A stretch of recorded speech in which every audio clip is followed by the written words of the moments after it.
Un parti royaliste en Israël, ça existe, on va le découvrir dans quelques instants. C'est dans cette émission que vous connaissez, on vous donne la parole sur Studio Kalita. Vous connaissez le principe, si vous avez un sujet que vous voulez aborder en toute liberté, vous pouvez le faire sur Studio Kalita, il suffit de nous contacter. Et nous vous ouvrirons les portes de notre studio et c'est ce que nous allons faire, c'est ce que nous avons fait déjà. Nous avons ouvert les portes du studio à Samuel Aboukaya qui est avec nous ce matin. Bonjour Samuel, merci d'être avec nous pour parler d'un parti royaliste en Israël. Alors là, c'est une grande nouvelle. On va en parler tout de suite avec vous, Samuel, mais d'abord, on va commencer un peu par votre parcours. Ça fait combien de temps que vous êtes en Israël ? Moi, je suis revenu en 2005, mais je suis israélien déjà depuis 87. Je suis venu ici en Israël, j'ai fait l'armée, je suis reparti, je suis revenu en France, j'étais aux États-Unis un petit peu, j'étais un petit peu partout, mais je suis là depuis déjà. Alors quand vous êtes revenu en Israël, c'était après une Chazara B'Teshuvah. Oui, exactement. Et vous avez là commencé à étudier les textes. Exact. Et qu'est-ce que vous avez découvert quand vous avez découvert ces textes? D'abord, la première chose que j'ai découvert, c'est qu'il ne faut pas croire ce qu'on voit en surface. C'est-à-dire que si vraiment on veut comprendre la Torah, c'est en profondeur. C'est-à-dire qu'il faut gratter, tout est écrit entre les lignes. C'est une langue hermétique, c'est une langue exceptionnellement très riche, très fine, pleine de subtilité. Et donc, quelque part, ça vous rend quelque part un petit peu aussi subtil, je veux dire, dans votre façon. Alors vous êtes d'une nature curieuse déjà. Très curieuse. Moi, j'aime bien comprendre. En France, vous étiez détective privé. C'est exact. Donc vous aviez l'habitude comme ça de faire des recherches, de chercher les petits indices, etc. C'est exact. Je travaillais pour des grosses sociétés qui essaient de se comprendre un petit peu d'où émanaient toutes leurs pertes, tous les vols qu'il y avait, les détournements de fonds et tout ça. Donc c'était des enquêtes un peu pointues. Mais effectivement, moi j'aime bien comprendre, j'aime bien rentrer dans les... Alors vous êtes rentré un peu dans les détails des textes et puis vous avez découvert en fait que, alors je ne sais pas si on peut dire ça comme ça, mais que le système dans lequel nous sommes aujourd'hui, qui est le système démocratique, un peu dans tout le monde, c'était une grande farce en fait. Pas une grande farce, mais quand moi je prends pas les choses gratuitement. J'aime bien comprendre et aller jusqu'au fond des choses. On fait de la démocratie aujourd'hui quelque chose comme un dieu, comme quoi la démocratie c'est le meilleur des systèmes. Mais d'abord, quand on réfléchit, la démocratie c'est pas quelque chose qui est nouveau, c'est quelque chose qui est très ancien et qui à travers l'histoire nous prouve que ça n'a jamais marché et que ça a coûté très cher à ceux qui ont voulu l'appliquer. Alors racontez-nous, quand ça n'a pas marché. Vous nous parlez, on ne va pas parler du temps actuel, mais il y a quelques années, plusieurs milliers d'années déjà. Alors, à part l'Égypte, qui, à mon avis, c'était aussi une forme de démocratie. Parce que c'est pas une dictature. On voit dans la Torah que Pharaon. Même s'il y avait un Pharaon. Et alors, encore une fois, il faut savoir comment ça fonctionne, parce qu'il y a un roi d'Égypte, il y a aussi Pharaon. Donc c'est un système un petit peu complexe, mais on va dire, si on part à partir du fait que tout le monde pense que ça démarrait à 3000 ans, environ 3500 ans, je crois, c'est avec Athènes. Ouais. On voit que les Grecs, d'accord, qui excellaient dans beaucoup de choses, finalement se sont dégénérés complètement, ils se sont effondrés, c'est-à-dire même la culture grecque, la langue grecque originelle a disparu. Les Romains, pareil. À cause de la démocratie. C'était les deux seuls qui ont adopté ce système, donc ça veut dire que c'était très puissant à un moment donné, ils ont construit des choses, mais en même temps qu'ils progressaient, ils se dégénéraient à l'intérieur, c'est-à-dire il n'y avait plus de valeurs humaines, il n'y avait plus de repères, il n'y avait plus rien. Donc ils se sont complètement autodétruits, alors qu'ils avaient réussi à conquérir le monde. Donc quand on analyse un petit peu la démocratie, on voit qu'il y a des bonnes choses comme partout, mais il y a des limites. Comme toute chose, il y a du bon et du mauvais de partout, il n'y a pas de problème. Mais en gros, ce qu'on peut comprendre de la démocratie, c'est que quelque part, c'est un système qui nous attire, qui nous tente, parce qu'on nous parle des droits de l'homme et de la liberté. Mais quelque part, on voit qu'on n'est pas si libre que ça. Et on voit que finalement les droits de l'homme, je ne sais pas qu'est-ce que devient la définition de l'homme là-dedans. C'est-à-dire en fait, ce qu'on reproche un petit peu à la démocratie, c'est que derrière le progrès, l'avancement technologique, moderne, etc., quelque part, parallèlement à ça, on nous déshumanise, tout doucement. C'est-à-dire en fait, on perd nos valeurs. D'accord. Ce qui nous fait, ce qui nous rend humains est attaqué. Vous comprenez? Donc, à partir de ce moment-là, nous on se dit, écoutez, on n'a pas de problème à avancer, à partir dans les étoiles, il n'y a pas de souci, mais pas au prix. Et garder les valeurs. Voilà, Alors, c'est quelque chose que vous remarquez aujourd'hui dans la société israélienne, peut-être particulièrement, et dans les autres sociétés, c'est qu'il y a une perte générale des valeurs? Oui, bien sûr, il y a une baisse totale, une baisse totale des valeurs humaines, des repères. On sait ça, on comprend ça, mais par contre les États ne sont pas du tout structurés, ne sont pas conçus pour faire face à ça. Et à mon avis, ils sont même conçus pour favoriser ça. C'est-à-dire qu'en fait, vous savez, en Égypte, on vous dit que 80% des Juifs n'ont pas voulu sortir. Ouais. Les gens se demandent pourquoi. Après tous les miracles, quand on étudie un petit peu la question, on s'aperçoit que les rouages du système de l'Égypte sont les mêmes qu'aujourd'hui. On ne va pas rentrer dans les détails, mais pour vous dire quelque part, si on parle d'esclavage en Égypte, sachez que le meilleur des esclaves est celui qui ne sait pas qu'il est esclave. Parce que dans ce cas-là, il ne peut pas s'échapper, parce qu'il ne veut pas s'échapper, et il va se battre pour rester esclave. Ok, alors donc aujourd'hui, ce que vous nous dites en gros, c'est qu'on est tous des esclaves, plus ou moins. Plus ou moins, exactement. Et alors, comment on sort de ça? Alors, je suppose que vous venez avec une solution. On a parlé Exactement. en instruction du Parti royaliste. Vous savez, la création, ça commence avec la lumière. Donc automatiquement, à partir du moment où vous voulez résoudre un problème, il faut d'abord en connaître l'existence.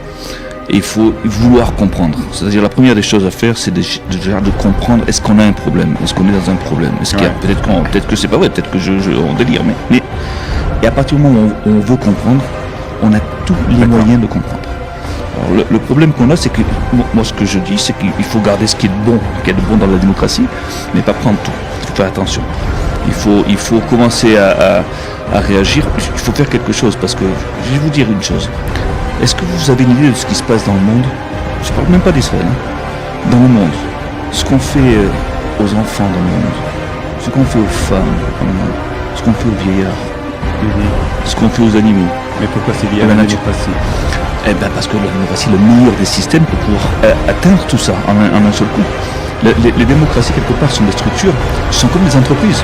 Ce ne sont pas des pays, ce sont des entreprises. On peut parler de la France SA, les États-Unis SA. Ce sont des entreprises. Donc à partir du moment où vous avez des grosses compagnies, des grosses entreprises, qui peuvent avoir accès à des millions de personnes en un instant, automatiquement vous pouvez faire beaucoup de choses, dans le bien comme dans le mal. Et puis démocratie, c'est revenu à quoi? Il y a à peu près 200 ans. Depuis combien de temps c'est revenu? Avant, il y avait la Révolution française. La Révolution. D'accord. Donc la solution, c'est on voit que d'après vous qu'il y a une limite donc à cette démocratie, que il faut quoi? Il faut un changement. Un changement de système politique, un changement total. Vu que tous nos problèmes dans la société sont les mêmes problèmes qu'il y a dans tous les pays démocratiques, automatiquement, les problèmes à résoudre sont dans la base même du système. C'est-à-dire, c'est ça qu'on a en commun. C'est-à-dire, en fait, il faut continuer à progresser, il n'y a pas de problème, mais sans se dégénérer, sans perdre notre humanité. Et c'est ça qui est attaqué quelque part. Donc vous préconisez en fait un retour à la monarchie? Retour à la monarchie, mais attention, en Israël c'est un peu particulier la monarchie, c'est un sujet très délicat. Tout ce qu'on peut faire. Alors, avant de savoir, de parler d'Israël, d'une façon générale, on a parlé des personnes comme des femmes, des enfants qui sont maltraités, l'esclavage, etc. Pourquoi ça va changer avec la monarchie? Qu'est-ce qui va apporter de plus, qui va faire qu'il y aura plus d'esclaves, que les femmes ne seront plus agressées? Alors, quand vous analysez tout ça, vous vous rendez compte que tout ce qui se passe dans le monde, tout ce qui est mauvais, se base sur l'obscurantisme, sur le manque de connaissances, sur l'ignorance. À partir du moment où vous récupérez votre degré d'humanité, à partir du moment où vous redevenez humain, là, vous reprenez, vous faites revenir une conscience en vous. C'est-à-dire, c'est le manque de conscience qui crée tout ça. Et pourquoi on ne peut pas le faire dans le cadre de la démocratie? Parce que la démocratie, elle va vous pousser à ne pas grandir, à juste grossir. C'est-à-dire, elle va vous pousser à travailler plus, à avoir plus de biens, à avoir plus de choses matérielles, mais au niveau spirituel, ça va baisser. Donc nous, ce que nous, on préconise, c'est de continuer à grandir, bien sûr à grossir, mais à grandir aussi, parce que ce qui se passe quelque part, bon, on est là dans un studio de radio, on sourit, mais ce qui se passe est grave, vous savez, il y a beaucoup de choses qui sont graves, et ce n'est que par une prise de conscience qu'on peut commencer à combattre tout ce qui se passe.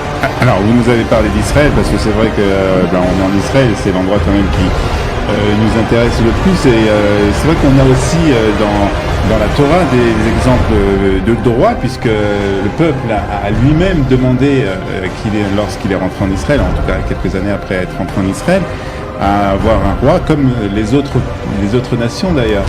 Alors, comment on choisit un roi en Israël? Eh ben, comment je ne sais pas exactement comment ça se passe. Il y a une chimie qui se passe, mais tout ce que nous on peut faire à ce niveau-là, on n'a pas de roi proposé. Non, on n'est pas un parti royaliste comme les autres partis qui ont des rois. On n'a personne. Mais tout ce qu'on veut faire, c'est déclencher quelque chose. On veut préparer le terrain d'atterrissage éventuellement à un miracle qui viendrait d'en haut.